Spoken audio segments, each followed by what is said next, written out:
Bismillahirrahmanirrahim. Dear students, Assalamu alaikum. I'm Maria Farooq. This is lecture number 6, and today we will study the poem The Deserted Village. If you could see in your books page number 13, it's written on the top of the page, lines from the deserted village. Deserted means empty of people. Okay. So actually the name of the original poem, rather I should say that the name of the poem is The Deserted Village, but this is not the whole poem. Few lines have been taken from this poem, so that's why it's written lines from the deserted village. The Deserted Village is the name of the poem, but on this page and in your course or on page number 13 in your book, this is not the whole poem, rather few lines have been taken from the poem.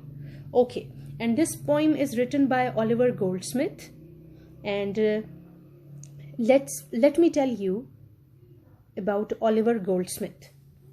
Oliver Goldsmith, he was born in 1728 and died in 1774, and he was born in Ireland. He was educated at a variety of schools and Trinity College, Dublin. Now something about his education. And in 1770, he published his finest poem, The Deserted Village, which gained him more fame. So he published this poem, The Deserted Village, in 1770. Okay. Now what is the main idea or theme or the substance of this poem? In this poem, we are told that a village master taught the village children. He was a severe man, strict. He was a severe man to look at, but in reality, he was a very kind man. So, in this poem, we are told that there is a village master, teacher, and who used to teach children of village. And apparently, he looked very strict, but in reality, he was a very kind man. His fame died when agricultural revolution took place and the village came under the control of the landowners. People had to abandon the village, and the teacher's fame perished with the deserted village. Now let me tell you the background. Basically what happened that when this poem was written, you can say, or at time of 18th century, it was a time of agricultural revolution, change. So during the 18th century, which is usually termed as the agricultural revolution, it was taking place in Britain. And what happened that a great deal of land over which village people had various common rights, all those village lands, they came under the control of landowners. Fine. You see, it was a time of development, you can say. So as far as this agriculture is concerned, so it was age of machines. So machines somehow they took the place of human beings. Fine. Now machines were there to perform different tasks. So what happened? Many people, they lost their jobs. Why? Because machines were there to perform the tasks which were earlier done by human beings. And then people had to abandon village. They had to leave their homes because landowners, they were cultivating over there. So this is the background of this poem. The deserted village, empty of people. Okay, so in this poem tells us about a village master, and he used to teach the village children in his house. And apparently he was a very strict man in appearance, but in reality he was a very jolly and kind person. As far as the villagers are concerned, they knew of his knowledge. He could read, he could write, fine.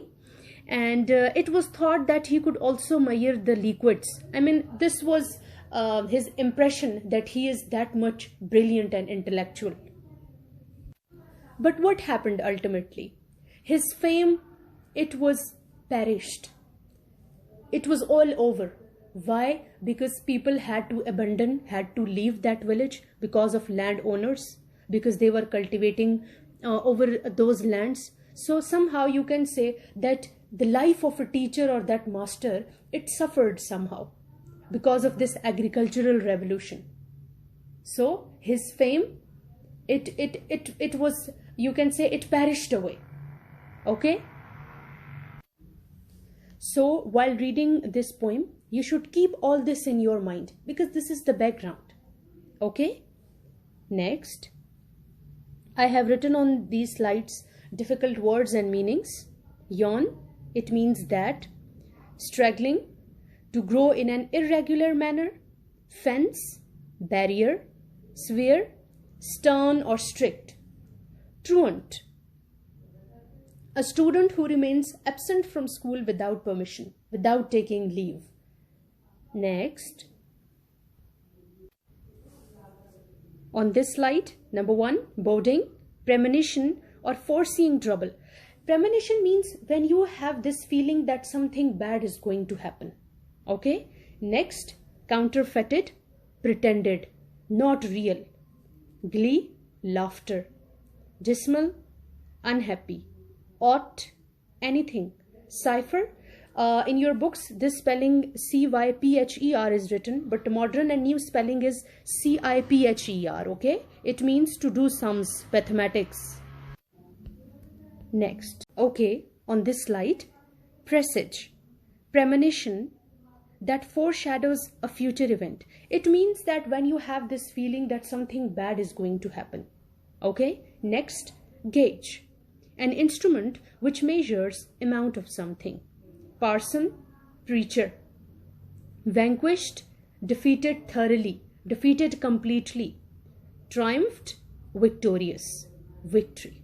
So these were the difficult words and their meanings. You should note them down with you. And now we will proceed towards our poem. Page number 13 in your books, Lines from the Deserted Village by Oliver Goldsmith. And here it is. Okay. Beside yon straggling fence that skirts the way, with blossomed firs unprofitably gay, there in his noisy mansion, skilled to rule, the village master taught his little school. Beside yon, yawn means that. Straggling, to grow in irregular manner. Fence, barrier, that skirts the way, that follows the edge of the way. With blossomed firs, firs is yellow flowered shrub of pea family. Plant. Unprofitably gay, unprofitably means without any profit. Gay, this unprofitably gay means though that firs or yellow flowered shrub of pea family, it was growing, blooming, but it was useless for the farmers, unprofitable. There was no use of it.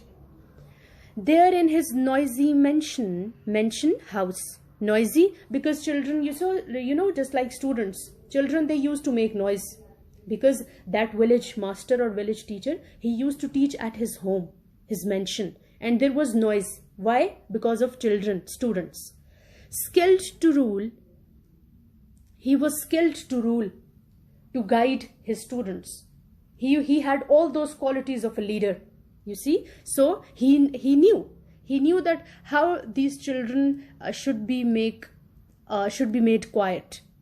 Okay, so he knew.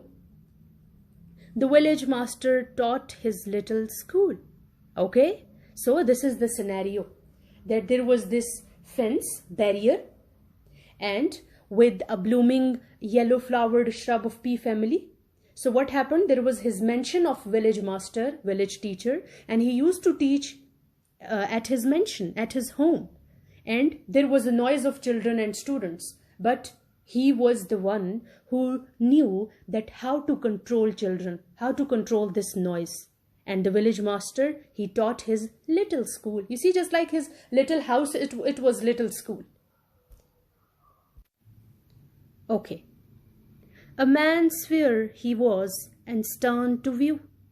Apparently, he was a man with very strict, you can say, appearance. The one who was a harsh to look at. I knew him well, and every truant knew. I knew him. Now the poet is saying that he knows him well. And all those truants, those students who remain absent from the school without permission, without taking permission and without leave. So their students, his students, they knew him, that he was somehow strict. Apparently he was a very strict man. Well had the boarding tremblers learned to trace, and all those who had done something wrong, or who had you can say remained absent from the school without permission. So he was, you can say, you see, this boarding tremblers learned to trace. He knew that what is going to happen with them.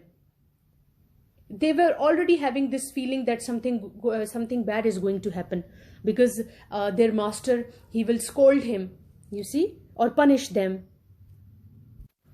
The day's disasters in his morning face. And it was apparent on the face of the master that he is going to punish, or he is going to be strict with all those students who had remained absent from the school. So apparently he had very serious look. He was a strict man, apparently. And his students, they knew that something bad is going to happen. Why? Because it was apparent on his face that he will punish those students who had remained absent from the school. So vivid emotions, you see, vivid, clear emotions. Emotions were somehow visible on his face, that what he is feeling at the moment. This is the description of village master. Full well they laughed with counterfeited glee. Counterfeited glee, pretended laughter, fake laughter, not real.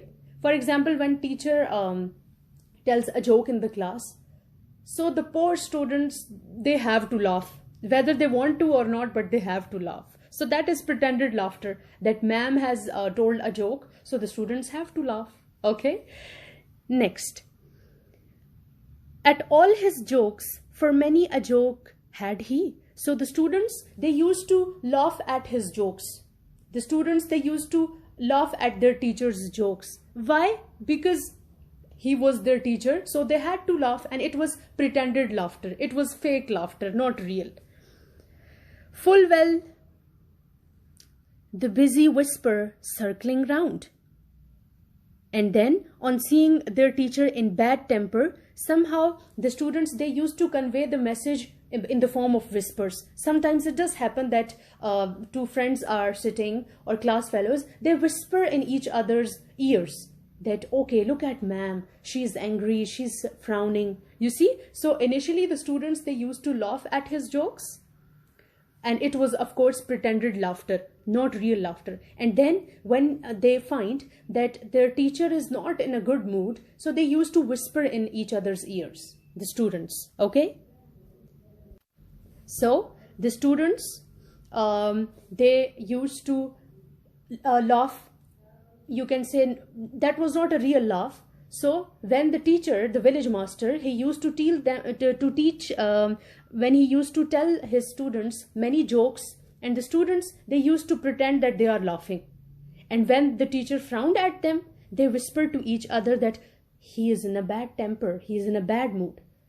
But still he was kind, if harsh in anything, but still he was a kind man. Deep inside, you can say he was kind. So 3 points should be there on your fingertips. Number 1, he used to tell many jokes to his students. Number 2, his students used to laugh, but it was pretended or fake laughter. Number 3, and when the village master or teacher frowned at his students, the students whispered to each other that he is in a bad temper, or teacher is in a bad temper. But still he was kind. If he was harsh, even then he was kind. And he had this intense love for learning, for knowledge. Okay? And yet he was kind, or if severe in aught, the love he bore to learning was in fault. So even in his harshness there was kindness, yet he was kind. If severe in aught, anything. If he was severe or strict or harsh in anything, but still he was very kind. He was a kind man. The love he bore to learning was in fault. It means his love for learning and knowledge, it was too intense. It was deep. The village all declared how much he knew. It was certain he could write and cipher too. Could you see this is written comma, then T, W, S, to us? It basically means it was. Okay, note it down with you. The village all declared how much he knew. It was certain he could write and cipher too. The whole village was aware of this fact, or you can say the whole village regarded the village master for his learning, knowledge, and intellect. And it was certain, it was sure that he could write and he could cipher too. Cipher means to do sums, mathematics. Or you can say that the villagers, they somehow thought that he is skilled in it. He can do sums, or he is a man of knowledge, he is a man of learning. Okay, then lands he could measure, terms and tides presage, and even the story ran that he could gauge. It was considered that the village master, he can measure lands. Then it was also thought by the villagers that this village master, he can tell them about the upcoming events, or he can predict future. And even the story ran that he could gauge, or some people were of the view that he can even measure liquids, amount of liquids. So these lines simply manifest that what was the view of villagers, or what was the view of the whole village about that village master. He was considered as a man of learning, as a man of knowledge, and the whole village was of the view that this knowledge is enough for a man in this world. In arguing too, the parson owned his skill. Parson, preacher. So while in arguments or in debate, he was also, you can say, skillful or a master in it. He could argue very well. For even though, E-V-E and even, though, T-H-O-U-G-H, even though vanquished, defeated thoroughly, he could argue still. So in debate and in arguments, he was also a master, you can say, or he was skilled in it. And even though he somehow got defeated in arguments, still he could argue. This was his ability. Okay. While words of learned length and thundering sound. So, thundering sound, underline this, it actually stands for use of grand words, bombastic words, verbosity. But you know what? It was useless. In front of ignorant people, the one person who was using grand words, sublime words, so it was useless. So previously, the poet tells us that even in arguments, though he was not skilled in it, you see, a skilled person, he can never lose in arguments. So somehow he was not skilled in arguments. Though he could argue, even he was defeated thoroughly, but still he could argue. So this means that he was not skilled in it somehow. And now this line, that those words of learned length, words which are usually used by learned man, and thundering sound. Thundering sound means using grand, sublime, bombastic words. Amazed the gazing rustics. Gazing rustics? Rustics, villagers. Gazing, who were looking at him. Ranged around. Ranged, gathered, collected. So he used to use bombastic, grand and sublime words in front of the villagers, and it was useless because the people of village, they are ignorant. They couldn't comprehend those words. And still they gazed, and still the wonder grew. And what happened ultimately? What was the result? The villagers, they were in shock. They were amazed because they couldn't comprehend anything. Rather, they were, you can say, in wonder, bewilderment. That one small head could carry all he knew. So, villagers were thinking, rather they were amazed that how one small head or brain can hold so much knowledge. Because for villagers, teachers' knowledge was very great. The village master's knowledge was very great. So they were somehow wondering, or they were amazed, that how is this possible that one small head or brain can hold so much knowledge, rather a sea of knowledge. Okay. but past is all his fame. The very spot where many a time he triumphed, got victory, victorious, is forgot. Now, in the last two lines, the poet says, it was past, because his fame is gone now, it's perished. And the place, that village where he was, you can say, victorious, it was forgotten. And what was the reason behind it? I have told you in the beginning. What was the background? Agricultural revolution. When the villagers had to abandon their village, when they had to leave their village because of landowners. So this was the poem, The Deserted Village. Lines from The Deserted Village. The name of the poem is The Deserted Village, but few lines have been taken from this poem, and they are given in your books on page number 30. So I hope you understand that. So this was our poem. Thank you so much for listening to me so patiently.